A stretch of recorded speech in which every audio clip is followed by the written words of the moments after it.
இறைவன் மனித சமூகத்திற்கு அளித்திருக்கிற அருள்கொடைகளில் 3 மிக அற்புதமானது.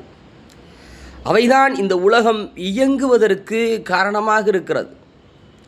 அந்த 3லும் நாம் ஹலாலையும் ஹராமையும் முறையாக பேணி பாதுகாக்க வேண்டும். ஒரு பேணிக்கை இருக்க வேண்டும்.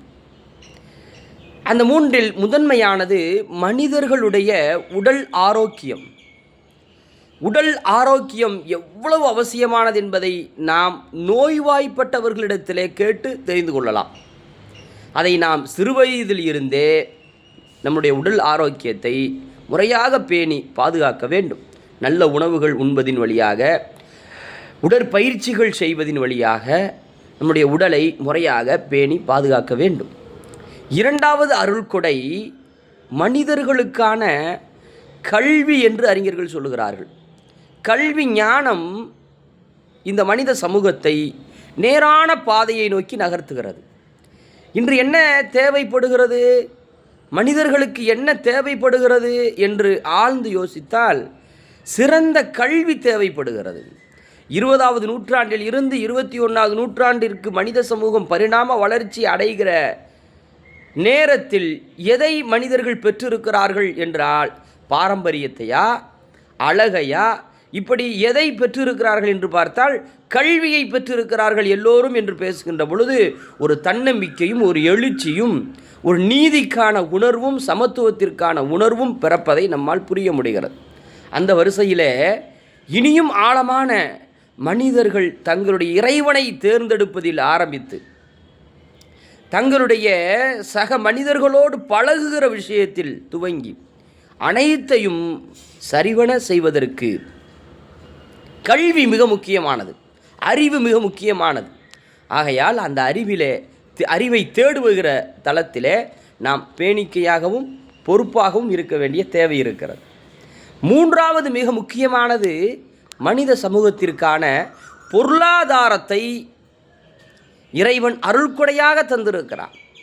பொருளாதாரம் காலத்திற்கு ஏற்றாற்போல் ஒரு காலத்தில் பண்டமாற்றம் இருந்தது.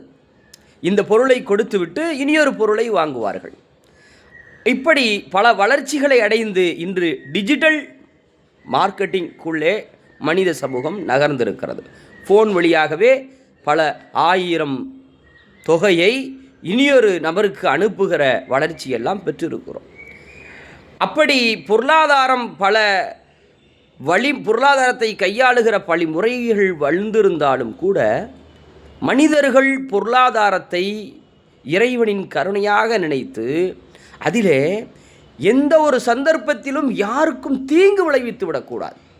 அந்த பொருளாதாரத்தில் மற்றவர்களை டிஸ்டர்ப் பண்ணுற மாதிரியான ஒரு காரியத்தை செய்துவிடவே கூடாது. மற்றவர்களுடைய பொருளாதாரத்தை அபகரிக்கிற அநியாயத்தை நாம் செய்துவிடவே கூடாது. இப்படி உதாரணத்திற்கு வட்டிக்கு வாங்குவதும் கொடுப்பதும் இன்று மனிதருடைய எல்லா தளங்களிலும் வட்டி உருவாகிவிட்டது. ஒரு சிறிய மொபைல் வாங்க வேண்டும் என்றாலும் கூட, ஒரு வாகனம் வாங்க வேண்டும் என்றாலும் கூட, ஒரு வீடு வாங்க வேண்டும் என்றாலும் கூட வட்டி அவர்களுக்கு மிகவும் இலகுவான காரியமாக மாறிவிட்டது. ஆகையால் மென்மையானவர்களே, அந்த பொருளாதாரத்திலே ஒரு பேணிக்கையை நாம் முன்னெடுக்க வேண்டும். அது சரியான முறையில் சம்பாதிக்க வேண்டும், சரியான முறையிலே செலவழிக்க வேண்டும். இறைவன் எதை அனுமதித்திருக்கிறானோ அதன் வழியிலே நாம் அந்த பொருளாதாரத்தை தேடுவதும் செலவழிப்பதும் தான் ஒரு பேணிக்கையினுடைய அழகியல் என்று அறிஞர்கள் சொல்கிறார்கள். ஆக மனிதனுக்கு இறைவன் வழங்கிய அருள்கொடைகளில் அவனுடைய உடல் ஆரோக்கியம், அவனுக்கு வழங்கப்பட்ட கல்வி ஞானம், அவனுக்கு வழங்கப்பட்ட பொருளாதாரம் மிக முக்கியமானது. இந்த 3லும் பேணிக்கையை நாம் முன்னெடுப்போம். உலகத்தில் வெற்றியாளர்களுடைய வரிசையிலே இடம்பெறுவோம். அஸ்ஸலாமு அலைக்கும் ரஹ்மத்துல்லாஹி.